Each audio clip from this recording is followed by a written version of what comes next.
It had been 18 hours since 7-year-old Emma disappeared during the hurricane. While search and rescue teams thought they would find her dead, the little girl was found in a safe place, holding a white rose in her hand.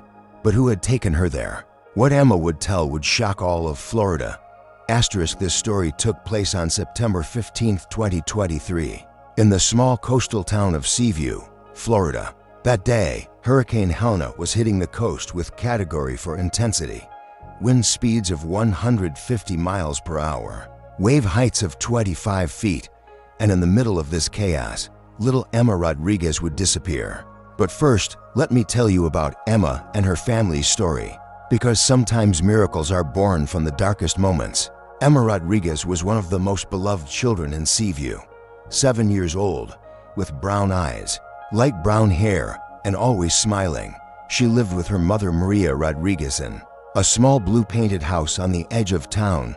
Maria was 32 years old, a strong woman, but life hadn't been easy on her. Emma's father, Carlos Rodriguez, had left them when Emma was only 3 years old. One night he walked out of the house and never returned. Maria had hoped for a long time that he would come back, but eventually she had to accept the truth. What will I tell Emma when she asks where her father is? Maria would think through many sleepless nights. Finally, she decided to give this answer. Daddy is working far away. Sweetheart, but you and I were enough for each other. Emma was young, but she understood. She noticed the sadness on her mother's face, that she cried secretly at nights. That's why she never asked, "When will Daddy come home?" She would just hug her mother tighter and say, "Mommy, I'm your little angel, aren't I?" Maria worked as a cashier at the local grocery chain Sunshine Grocers. She would stand for 8 hours a day, scanning customers' purchases. Although her salary was very low, it was enough for Emma. She could pay their rent, send Emma to school. Seaview was a small fishing town on Florida's west coast with a population of 3,500. In summers, tourists would come and the beaches would be crowded. But in winter months, the town would become sleepy. On the main street, Ocean Drive, there were only a few shops: Tony's Seafood Restaurant, Martha's Bakery, Johnson's Hardware Store, and of course, Sunshine Grocers where Maria worked. On the highest hill of the town stood the 100-year-old St. Mary Church. It was a white-painted wooden structure. Its bell tower would wake the town with melodies every Sunday morning. In the church's garden stood a Virgin Mary statue made of white marble, with her blue mantle, open arms, watching the town from above. The statue was Emma's favorite place every Sunday. Emma and Maria would attend the 9 a.m. service every Sunday morning. Emma would stand for a long time in front of the Virgin Mary statue, praying with her small hands. Maria would watch these moments, amazed by the purity within her daughter. "Mommy, does the Virgin Mary really hear us?" Emma had asked one day. "Of course, sweetheart. She loves all children and protects them." "Me too, you too, me too. All of us." Emma was satisfied with this answer, and from that day on, she started praying to the Virgin Mary every night before bed. "Dear Virgin Mary, please protect my mommy. I love her so much. Protect me so I can stay with my mommy." These prayers had become part of Emma's life, going to school, playing games, even sleeping. She would think of the Virgin Mary. There was something else special about Emma's life. Her dreams. From a young age, she would have very vivid dreams. In these dreams, there was usually a woman in blue dress. The woman would sing to her, stroke her hair, and say, "Don't be afraid, little Emma, you will always be safe." Maria initially interpreted these as childhood imagination, but Emma's way of telling them was so detailed and sincere that sometimes she would have doubts. "Mommy, the lady in blue dress came in my dream tonight," Emma would say in the mornings. "She sang me a very beautiful lullaby. She was singing in Spanish, but I understood."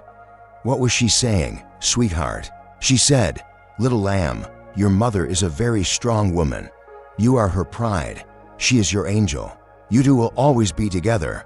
When Maria heard these words, her heart would warm.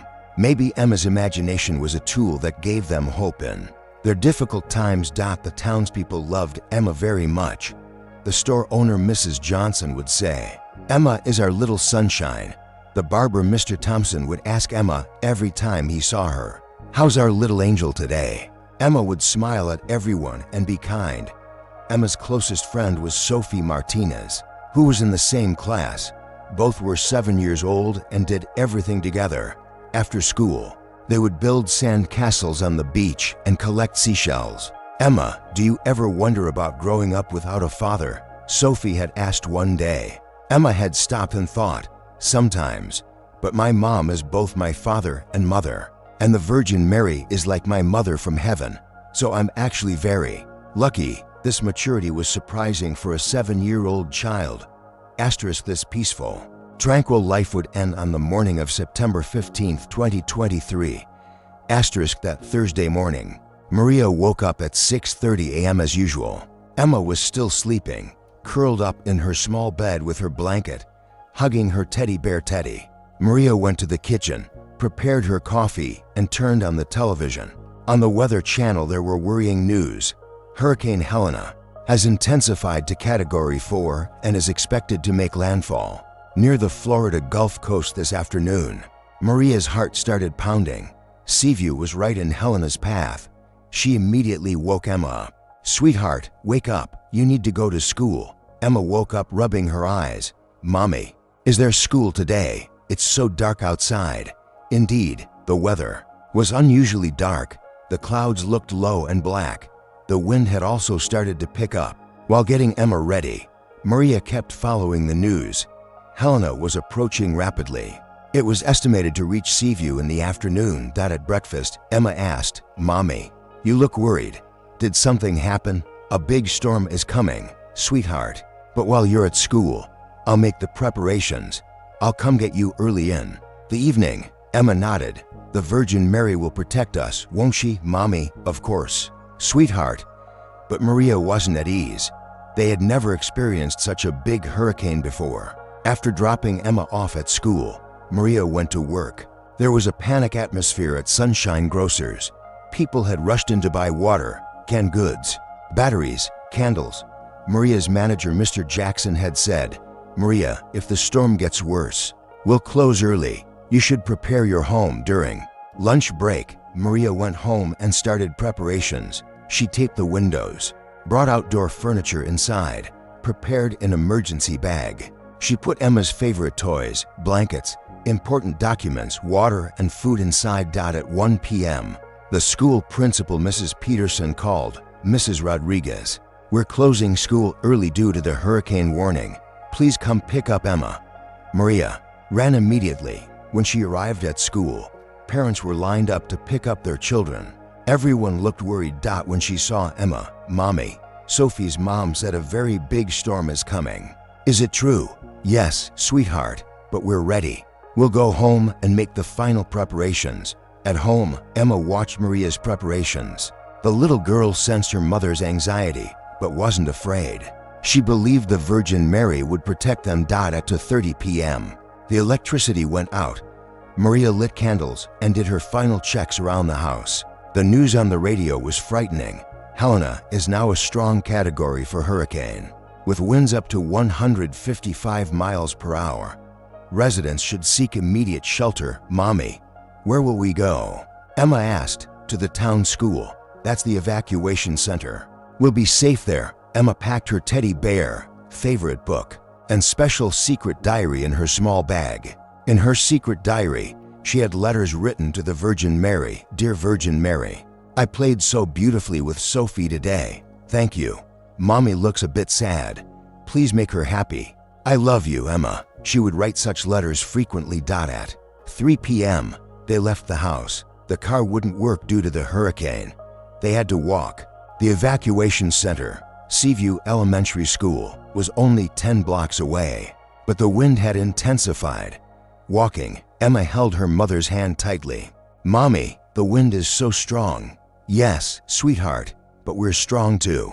While walking in the 3rd block, Emma stopped. "Mommy, look, that lady over there." Maria looked in the direction she was pointing, but there was no one. "Where, sweetheart?" "Over there, under the tree. The lady in blue dress." Emma was pointing, but Maria couldn't see anything. "Emma, there's no one here. Let's keep going." but Emma was insistent. "Mommy, the lady is looking at me and smiling. She's so beautiful." Maria attributed this to Emma's imagination. Due to stress and fear, children could sometimes see things. While progressing in the 5th block, the wind intensified further. Emma's feet started to lift off the ground. Maria took her in her arms. "Mommy, am I heavy?" Emma asked. "No, sweetheart, you're my little feather." But in reality, Maria was struggling. Emma had grown and Maria's own strength was limited. In the 7th block, disaster began. The power line next to them started to fall slowly toward Maria with a creaking sound. High voltage cables were coming with it. Maria noticed this at the last moment. Instinctively, she pushed Emma away from herself. To the safe side, she jumped back, avoiding being crushed under the pole. But Emma lost her balance from Maria's push. At that moment, a very strong gust of wind came. Emma first fell to the ground, then started to be dragged by the wind. "Emma," Maria screamed, but her voice was lost in the hurricane's roar. Emma rolled on the ground, first to the opposite sidewalk, then to the neighbor's yard, and from there to the other side of the street. Maria tried to run, but the wind knocked her down to "Emma, Emma." She continued to scream, but Emma was no longer visible. The last thing she saw was Emma's red coat disappearing into the wooded area at the edge of town. This was the moment Emma Rodriguez disappeared. For 4:45 p.m., September 15, 2023, Maria ran to where she last saw Emma, but that place was now in chaos. Fallen trees, flying roof pieces, broken glass, and there was no trace of Emma. Emma, Maria continued to scream. Her voice got stuck in her throat. Tears froze on her cheeks. At that moment, the town's search and rescue team leader, Captain Jake Morrison, was making his final evacuation rounds with his own team. He was 45 years old, an experienced man who had been doing this job for 20 years. Jake, a Vietnam War veteran, had experienced every kind of crisis situation. Maria's desperate cries reached Jake's radio. "Mayday, Mayday, over here. Please help, my daughter is missing." Jake and his 4-person team ran to Maria. Maria, on her knees, in tears, explained the situation. 7 years old Emma Rodriguez, red coat, dragged toward the forest. Maria couldn't finish her words. Jake understood the seriousness of the situation. A child lost in a category for hurricane. The statistics were merciless. "Ma'am, we need to get you to safety first. The hurricane is still ongoing. We can't start searching for Emma now. No. We must find my daughter now. She's a small child." Maria tried to get up and grab Jake. Jake understood Maria's situation. He was a father of 2 children himself, but right now, searching was both impossible and dangerous. "Mom, I promise you, as soon as the hurricane passes, as soon as dawn breaks, we'll start the search. But now we need to get you to safety." They forcibly took Maria to the evacuation center. Seaview Elementary School was filled with townspeople. Classrooms, hallways, cafeteria, gymnasium, every place was bustling with people. Families hugged their children, elderly sat quietly in corners. Young people tried to get news with their phones. Maria sat alone in a corner, covering her face with her hands, sobbing. From time to time she murmured, "Emma, Emma." Emma's teacher, Miss Jennifer Walsh, noticed Maria and came to her. Jennifer was 28 years old, had been teaching for 5 years, known for her love of children. "Maria, are you here? Where's Emma?" Jennifer asked WORRIEDLY. When Maria lifted her head, her eyes were red, with tear marks on her cheeks. She started to explain the situation. Jennifer was shocked when she heard the story. "Oh my God, Emma, how can such a thing happen?" The news didn't take long to spread. Soon, all the people in the school learned that Emma was missing. Everyone knew Emma. She was one of the most beloved, kindest children in town. Mrs. Patterson, the town's retired nurse, came to Maria. "Maria, honey, we're all praying for Emma. That little angel will be found." Mr. Thompson, the barber, also joined them. "Emma's strong kid. She survived." You see, such words of comfort gave Maria some relief. But the fear and anxiety inside her wouldn't subside. As the night progressed, the hurricane also intensified. The school's windows were shaking, terrifying. Sounds came from the roof. Since the electricity was out, lighting was provided by generators. Maria spent the night sleepless. Sometimes when she dozed off briefly, she would see Emma in her dreams. Emma would tell her, "Mommy, don't worry, I'm safe." But when Maria woke up, she faced reality. Emma was missing. At midnight, while Maria was walking in the school corridor, she looked towards St. Mary Church. The church on the hill was dark now, but she knew the Virgin Mary's statue was standing there. "Virgin Mary," Maria whispered, "please protect my daughter. Take care of her. You are the hope of all mothers. Don't abandon my hope either." This prayer was just one of the dozens of prayers Maria said that night.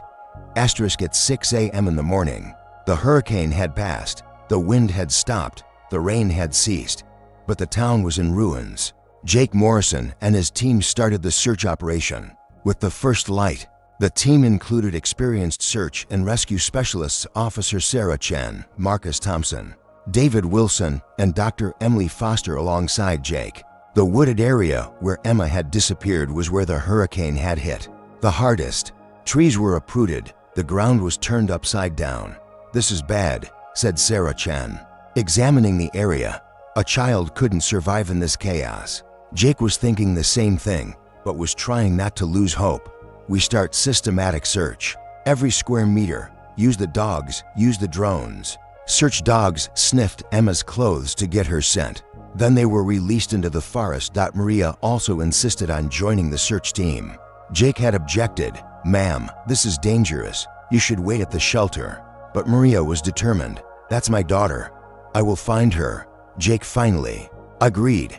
"Okay, but you stay close to us." The scene they saw in the forest was terrifying. Giant oak trees had fallen to the ground. Some had collapsed on top of other trees. Tree trunks were hanging in the air 10 feet high. The ground had bulged so much that 6-foot deep holes had formed in some places. How could Emma survive in this chaos? Maria thought. At 10 a.m., they found a piece of Emma's red coat. It was stuck on a tree branch, but this didn't show which direction Emma had gone at that moment. "At least we know she was here," said Jake. The search continued until 2 p.m. Every kind of technology was used. Thermal cameras, sound amplifiers, rescue dogs, but no trace of Emma was found. "We expand the search area," said Jake. "Maybe she went toward the town center." But there was no result in that direction either. When evening came, the first day of searching was over. No clue was found. That night, Maria lay in the evacuation center wrapped in Emma's small blanket. She couldn't sleep. She only prayed, "Virgin Mary, please protect my daughter. I know you're there. I know you hear us. Keep Emma in a safe place. She's an innocent child. Don't let her be harmed." That night, Maria had a dream. She found herself in a green, flowery meadow. Emma was there, playing, but she wasn't alone. Next to her was a woman in a blue dress. The woman was reading a book to Emma. "Emma," Maria shouted in her dream. Emma lifted her head and looked toward her mother. "Mommy, I'm here. I'm safe. Emma, come home. Mommy is very worried." The woman in the blue dress then turned to Maria. The woman's face was very beautiful, very peaceful. "Don't worry, Emma is safe. I'm protecting her." "Who are you?" "I am the mother who protects children. I am the love in the heart of every mothering woman. Emma is safe with me." Maria ran toward the woman in her dream. "Please, give her back to me." "I will give her back to you. But first you must learn something." "What?" "Sometimes the greatest miracles come from within our greatest fears. Emma's experience will strengthen both of you." Maria woke up with tears on her cheeks, but this time they weren't tears of fear, but tears of strange hope. On the morning of September 16th, when the sun rose, the search began again. This time a wider area would be searched. Jake Morrison decided to apply a different strategy. When children get lost, they usually look for higher places. "Let's look around the old church on the hill." On the highest hill of Seaview was St. Mary Church. This 100-year-old wooden structure had withstood the hurricane. While the search team was climbing the hill, Maria was with them too. At every step, she was shouting, "Emma, Emma." While progressing on the hill road, Sarah Chen said, Maria, remember that children usually go to familiar places. Did Emma love the church? She loved it very much. Every Sunday she would pray for a long time in front of the Virgin Mary statue. This information increased Jake's hope. At 11:25, when they approached the church, Jake opened his radio. Base camp. We're approaching St. Mary's Church. We'll report in 10 minutes. At 11:28, they checked the main door of the church. It was locked. At 11:29, they started to go around the church. And at exactly 11:30, Officer Sarah Chen shouted from the church's back garden, "Jake, here, I found her." Jake ran. Maria ran after him, and the scene they saw at that moment shocked them all. Emma was there. In the small area behind St. Mary Church, right next to the Virgin Mary statue, sitting under a large oak tree. She wasn't injured. Her clothes were clean. Her hair was combed, and in her hand was a fresh, white rose. When Emma saw them, she stood up and smiled. "Emma!" Maria screamed and ran to her daughter. Emma opened her arms. "Mommy, you finally came. I waited so long." Maria hugged Emma tightly. Her tears couldn't be stopped. "My darling, dear God, how are you here?" Jake Morrison and his team were in shock. This was physically impossible. The place where Emma had disappeared was 3 miles from here. There were deep streams, dense forests, rocky areas between them. It was impossible for a 7-year-old child to do this alone. "Emma," said Jake, in a skeptical but gentle tone, "how did you get here?" Emma looked at Jake with her innocent smile. "The lady in the blue dress brought me." "Which lady?" Maria asked, still hugging Emma. Emma pointed to the Virgin Mary statue. "She talked to me. She said, 'Don't be afraid, little Emma, I'll take you to a safe place.'" Jake and his team exchanged glances. The child might have been traumatized, but Emma seemed perfectly normal. She looked neither hungry, nor thirsty, nor scared. "Emma, how did you spend the night? Weren't you cold? Didn't you get hungry?" asked Dr. Emily Foster, the medical doctor on the team. "No. The lady gave me a very soft blanket. She covered me at night. It was so warm." "What about food? Water?" "The lady gave me sweet bread and clean water. It was very delicious. I never got hungry." Maria looked at Jake with worried glances. Jake was also trying to understand Emma's condition. "Emma, what did this lady look like?" Jake asked. "She was very beautiful. She had a blue dress, a white veil on her head. Her eyes were very kind. She told me, 'Emma, you are a very brave girl.'"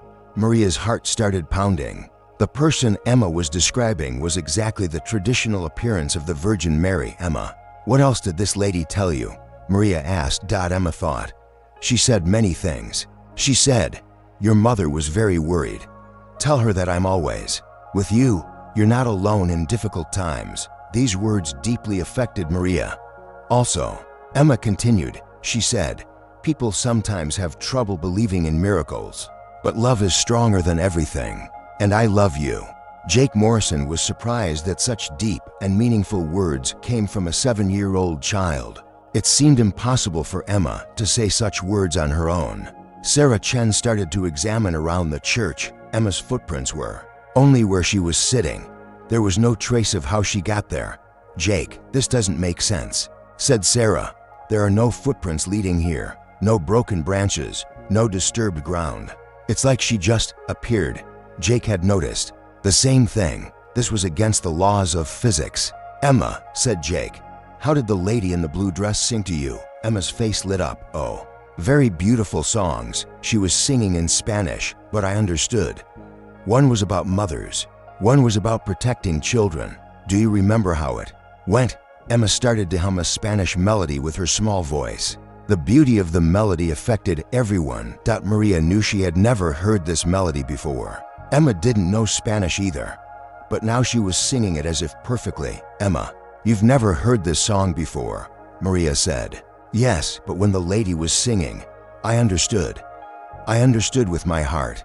This answer surprised everyone. Jake asked, "Emma, where did you find the rose in your hand now?" Emma showed the white rose in her hand. The rose was very fresh, as if it had just been picked. Its leaves were lively. Its scent was intense. "The lady gave it to me when she left in the morning. She said, 'Give this to your mother,' she said. Tell her not to be afraid. I'm always here." Maria's hands trembled as she took the rose. The rose was really very fresh and beautiful, but there was no rose garden around the church, the nearest. Rose garden was in the town center. Jake, grasping the seriousness of the situation, grabbed his radio. "Base camp, we found Emma. She's alive and unharmed. Send medical team to St. Mary's Church immediately." 20 minutes later, the ambulance team arrived. Paramedic Lisa Johnson examined Emma. "Her vital signs are perfect," said Lisa. "Blood pressure normal, heart rate normal, temperature normal. No signs of dehydration, hypothermia, or trauma." This was an inexplicable situation from a medical perspective. For a child to be in this condition, under these circumstances, was miraculous. They decided to take Emma to the hospital. A complete checkup needed to be done. Before getting in the ambulance, Emma stood in front of the Virgin Mary statue. She stood as if praying with her small hands. "Thank you," she whispered. "You were very kind." Maria also stood in front of the statue. Her eyes were filled. "Thank you," she whispered. "Whatever happened here, thank you for protecting my daughter." During the ambulance ride, Emma told Maria more details. "Mommy, the lady told me that you're a very strong mother," she said. "Raising Emma alone isn't easy, but you're doing very well." Maria was surprised. How did Emma know this information? "Also," Emma continued, she said, "sometimes life seems difficult, but you're never alone. I'm always with mothers." These words deeply affected Maria. At the hospital, Dr. Patricia Williams had been a pediatrician for 15 years. She put Emma through a comprehensive examination. Blood tests, x-rays, neurological tests, result, perfect.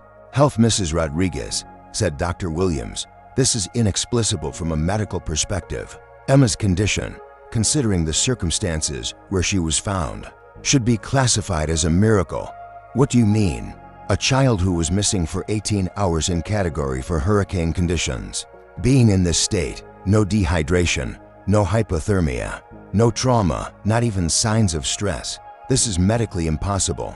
That evening at the hospital, after Emma fell asleep, Maria was left alone. She still had that white rose in her hand. The rose's scent filled the room. Maria knelt beside Emma's bed and started to pray. "Virgin Mary, if you really protected Emma, if you were really there, I don't know how to thank you. I never had such strong faith before, but now I believe." That night, Maria had another dream. She found herself in that green meadow again. This time Emma was running beside her. "Mommy, are you here too?"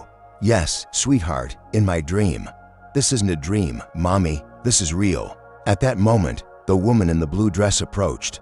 Maria could see her more clearly now. The woman was truly very beautiful. There was tremendous peace on her face. Emma was safe. The woman told Maria she was never alone. "Who are you?" "I am the embodied form of love in every mother's heart. I am the voice that listens to children's innocent prayers. I am hope itself. Do you really exist?" The woman smiled. "As long as love exists, I exist too. I took care of Emma because she's innocent. You're also a strong mother because you never gave up love. How can I thank you?" "By continuing to be a good mother to Emma, and by helping other mothers not lose hope." Maria woke up with tears of happiness on her cheeks. The next morning, Emma was discharged from the hospital. When they returned to town, a big surprise awaited them. The people of Seaview had gathered in the town square to celebrate Emma's miraculous return. They had banners that read, "Welcome home, Emma." Emma's teacher, Ms. Jennifer Walsh, neighbors, store owner Mrs. Johnson, barber Mr. Thompson, post office manager Mr. Davis. Almost the entire town was there. "Our little Emma is home," someone shouted. Emma smiled shyly. She was still holding that white rose in her hand. Town Mayor Mrs. Patricia Johnson stepped forward. "What happened to our little girl is a miracle for all of us. Emma, you are our little miracle girl. And this event has strengthened our faith as the town of Seaview." The crowd applauded. That day, local newspaper reporter Michael Stevens conducted a detailed interview with Emma and Maria. "Emma, what else did the lady in the blue dress tell you?" Michael asked. Emma thought. She said, "The world sometimes seems like a scary place, but it's actually very beautiful. You just need to look with your heart to see the beauty. What else? She said. Mothers are very strong creatures. They do everything for their children. And I protect all mothers. Michael was amazed by the maturity Emma showed while saying these words. Maria also said this in the interview. This event changed my life. I now believe that the Virgin Mary is real, that she's with us. Emma's protection couldn't just be a coincidence. After the news was published, many visitors began coming to Seaview. St. Mary Church, where Emma experienced the miracle, became a pilgrimage site. Music, growing impact, social change. A month after the hurricane, Emma's story began to attract attention not only locally, but also nationally. Major media organizations like CNN, Fox News, NBC sent reporters to Seaview. Emma and Maria's story was told on television programs. On the Good Morning America program, Emma was connected live. Emma, have you seen the lady in the blue dress again? I see her in my dreams every night. She tells me, beautiful girl, you will always be protected. Was it a terrible experience for you? No, it wasn't terrible at all. When the lady was with me, I was never afraid. She was like my friend. This interview received great interest across America. Father Thomas Anderson had been the priest of St. Mary Church for 30 years. He was very moved when he heard Emma's story. These kinds of events are signs from God that strengthen our faith. Father Thomas told local television, there are countless examples throughout history of the Virgin Mary protecting children. What happened to Emma is one of them. Among the visitors to the town were not only Catholics, but also people from different religions. Even some atheists were coming, moved by Emma's story. Dr. James Morton, a psychologist from the University of Florida, interviewed Emma. What Emma tells is very consistent from a child psychology perspective. No inconsistency, no trauma symptoms. Either she really had such an experience, or she has an incredibly strong imagination. But Emma's physical condition couldn't be explained by imagination.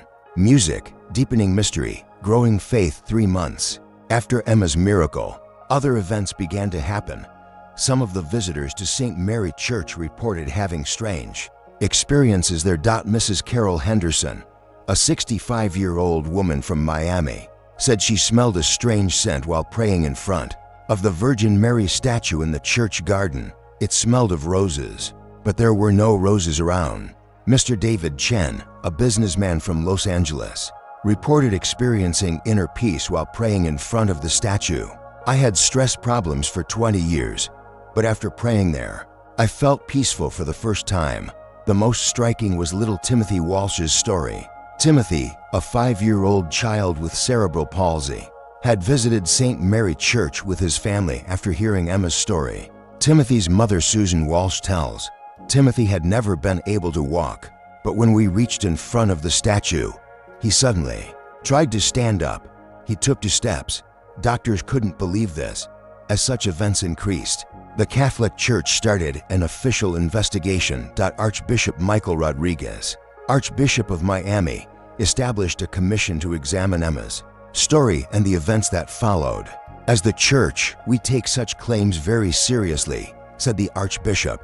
If miraculous events are really happening, this needs to be officially recognized. Emma had now turned 8 years old. 6 months had passed since the event she experienced, but she still maintained the same innocence. Her friends at school called her Miracle Girl, but Emma continued to act as if nothing had happened. Emma, do you know you're famous? A friend had asked. I'm not famous, I'm just Emma. But you appear on TV. I appear because I want to tell people something beautiful. The lady in blue dress told me, give people hope. That's what I'm doing. This maturity was surprising for her age. Maria observed that Emma had changed. She was calmer, more mature, more loving. And every night before bed, she would pray for a long time. Mommy, do you know what I want to be when I grow up? Emma said one evening. What is it, sweetheart? A doctor. I want to help sick children. Why? Because the lady in blue dress told me, Emma, when you grow up, you will help many people. You will give them healing. She gave me a special mission. Maria's eyes filled. She was seeing how the experience her daughter had lived was shaping her. Emma, do you think this mission is very important? Yes, and I'm not afraid either. Because the lady said, Don't be afraid, Emma. I will always be with you. Asterisk a year later, Emma's story became a book. Maria wrote about what they experienced. Under the title Miracle in the Storm, the child protected by the Virgin Mary. The book received great interest throughout America. It was especially read by mothers, families experiencing fear of child loss, and people questioning their faith. Emma was now 9 years old. She participated in book signing events, sharing her story with people. But she never became arrogant, always remained humble. Are you a hero, Emma? A child had asked at a signing event. No, I'm just a lucky girl. The lady in blue dress protected me. She's the real hero. Jake Morrison had now retired, but he still told Emma's story. I did search and rescue work for 25 years. I responded to thousands of cases, but I can never forget what happened to Emma. For her to be in that condition, in those circumstances, that night was physically impossible. A force had protected her. Dr. Patricia Williams followed Emma for years. Emma is one of the rare cases. In medical literature, the trauma she experienced left no trace. On the contrary, it gave her strength. Asterisk 2 years later, the town of Seaview erected a small monument in Emma's honor.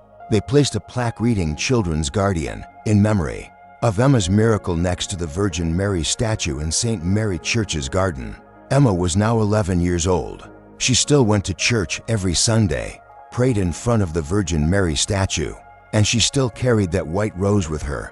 The rose never wilted, never spoiled, always stayed fresh. Emma, how does the rose never wilt? A journalist had asked. I don't know, but the lady in blue dress had said, this rose is the symbol of the bond between us.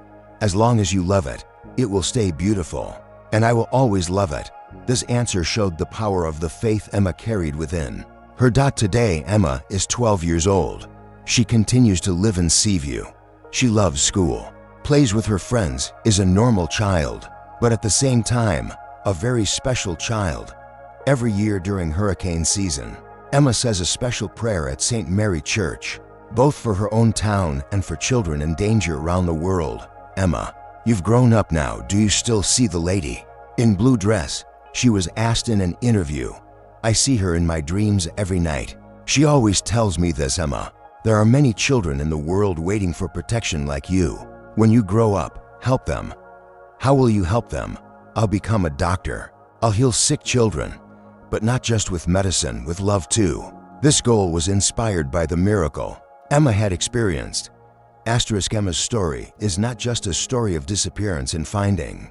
It's an example that shows the power of faith, hope, and love. What this story teaches us: first, sometimes the greatest miracles in our lives happen in our darkest moments. Emma's miracle occurred when her mother was experiencing her greatest fear. Second, faith gives us strength not only in church or during prayer, but also in our most difficult moments. Maria's prayer was answered because it was sincere. Third, miracles are not just big events. The small beauties in our daily lives, strokes of luck, unexpected help, are also miracles. Fourth, kindness is contagious. Emma's story strengthened the faith and increased the hope of thousands of people. And finally, in Emma's own words, people sometimes have trouble believing in miracles, but I know that love is stronger than everything. That night, the lady in blue dress saved me, but not just me. She also saved my mother's faith.